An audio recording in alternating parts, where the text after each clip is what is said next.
Good morning, good evening, good afternoon, wherever you are. It's Friday. It's time for another chat with Matt. I hope you're well wherever you are today. So we're recording this towards the end of July 2021. I'm based in the UK. We're starting to release restrictions for the time being. And, you know, in the world of sales, we're starting to move back into some, I'd say, fairly restricted customer meetings in person. So the thing that always floats to the top of the surface is around value selling. Is that going to change? What does value selling actually mean? We've done a chat before on this very topic with Steve Promisel, but today I want to bring a friend, a colleague, Simon Hazeldine, to talk about what Simon thinks about value selling, to give you some insight. First of all, Simon, how are you? I am good, Matt. Thank you very much for having me on the chat with Matt. It's a little bit intimidating for me, this is, because you're a professional speaker. So you do this sort of thing for a living, and then you're coming into this chat with me, and I'm thinking, I need to up my game today. I need to be a little bit better. Well, I'm just challenging you to be even better, mate. That's what it is. That we rise, don't we? We challenge each other. That's what we're doing. Gates, as we always say. Absolutely. So, talk to me about value selling. Let's start with a very simple question. What do you think value selling actually is? Yeah, so there are a number of definitions about, as you would imagine, something like this, but I think a useful working definition is it's an approach that makes sure the client's absolutely at the center of your focus. And you and I, Matt, we work with sales teams in different industries, different companies all over the world, and I still see quite a lot of focus on our products, our services from companies. And, you know, although we know we should be focusing on the client, we don't always see it. But it's also around, it's not just your products and services and what you offer that helps your clients, but it's the worth of it. So I think it's about focusing on the measurable business value or organizational value, if you may be selling into government or public sector, that you can bring to a customer. So, you know, helping them to increase revenue, cost savings, production, productivity.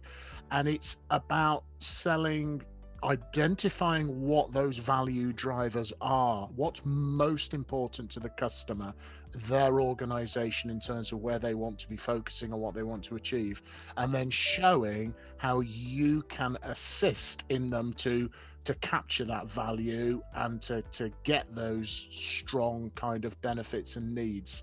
So I think one nice way to think about it is it's more about selling to those needs and value drivers versus selling against your competition. So Jeff Bezos, who's from Amazon, who shot into space this week, one of his quotes is, "At Amazon, we pay attention to our competitors, but we are obsessed with our customers." And I think that's the right balance. So it's about understanding what's important to the customer, what they want to achieve, and showing how you can help them to activate whatever value drivers are most important to their business or indeed organization. Right. So my takeaway from that is it's always about the customer. Absolutely. It's not about us. Now, we know that there's complexity in professional selling now, because we're no longer talking to one buyer. We're talking to multiple buyers. So give me your sense of that from a value selling perspective. What's changed? Well, you've often got, particularly in, you know, B2B sales now, you'll have multiple people involved in what we might call the decision-making unit or the buying group, and you will frequently have stakeholders from different parts of the organization. So I think it's important to understand at an organizational level their value drivers. For example, you know, things like PESTLE analysis to find out what's happening in their external market, the SWOT analysis to understand, you know, how they're trying to leverage strengths, overcome weaknesses, those classic kind of strategic frameworks. But then also, I think you've got to think about it from an individual stakeholder point of view, because depending on the job title or what the individual stakeholder who's part of the decision process is in, that will affect them. So, you know, for example, head of supply chain may have some different measurements of value than, say, somebody in procurement. So it is sometimes quite complicated to map across those, but it's about understanding that each person is going to measure value in a slightly different way, and we have to be agile as salespeople in order to understand what those are and also appeal to those. So I get that. I think it's really important that you understand the value drivers of the individual, both business and personal. By that I mean, you know, the old question of what's in it for them. What does it mean for them if you do something well for them? But talk to me, how do you get then, if you've got, let's say, 7 people in the buying decision-making unit with 7 different value drivers, how do you navigate so that you get consensus across that group? Well, I think this is part of the challenge that you always have. You know, the more people there are involved, the more complex it's likely to be.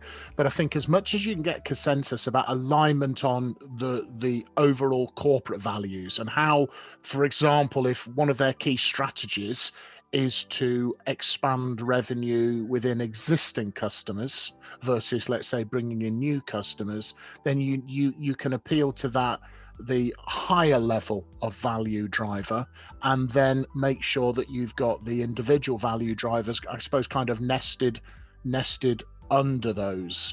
But also, I think understanding who are the key decision makers in the decision making unit, and they're going to be the people whose opinion or authority carries the most emphasis, the most clout, I suppose, and then working out who maybe are the decision influence, decision owners. So it's kind of I suppose a little bit like stakeholder management of, you know, the matrix of who's got the power, who's got the interest, that kind of thing. You've got to work out who's on your A list and really maximize your contact with those. And then I think just carefully manage the relationship with the others to do that.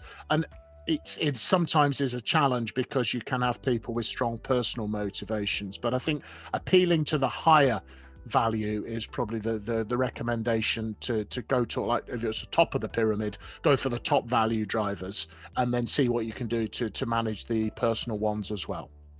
And what's your advice, Simon, if you can't get to the top of the pyramid? And sometimes we know we can't because people have been delegated to look after vendors and sellers, and you can never get there. They do that as a policy. What's your advice to salespeople? How do you navigate that when you can't get to those top level decision makers? Yeah, I think firstly, you would need to have a reason to be able to get access, say, for example, to the C-suite. And I think that should be an aim for sellers, to try to get as high as you need to go in the organization. Having said that, you need to think who's got skin in the game and who's got interest in this thing. And it may not, you go as high as you need to go to make the decision happen. But then sometimes it's possible to create opportunities to gain that more executive access as you go through the process. But if it is locked off to you, and it can happen, and for varying reasons, political reasons or whatever, people further down, will deal with things, then you have to work with what you've got. And quite often in modern businesses, decision-making authority is delegated down. And you might have what I think we sometimes refer to as the authorizer, which is the person who's kind of going to rubber stamp or authorize the purchase taking place. But always seeking opportunities for executive level access in your clients, I think it should be an ongoing plan for people to do that, because those are the folks.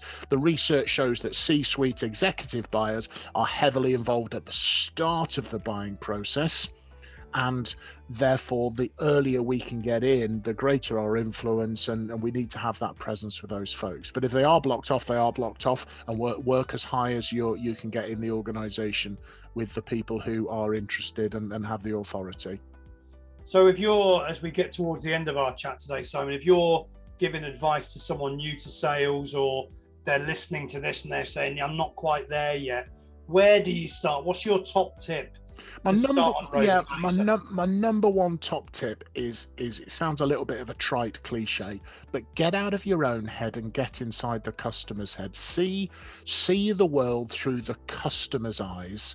understand their world as best you can, their problems, their challenges, their needs, and spend a lot of time working out what's most important to them, because fundamentally customers buy for their reasons, not our reasons, and we need to understand what is going to cause that to happen. So before you make any sort of presentation to the customer, find out what's most important. If you go and see your doctor, for example, your doctor would always do a diagnosis before they make a prescription. Same for all professional salespeople.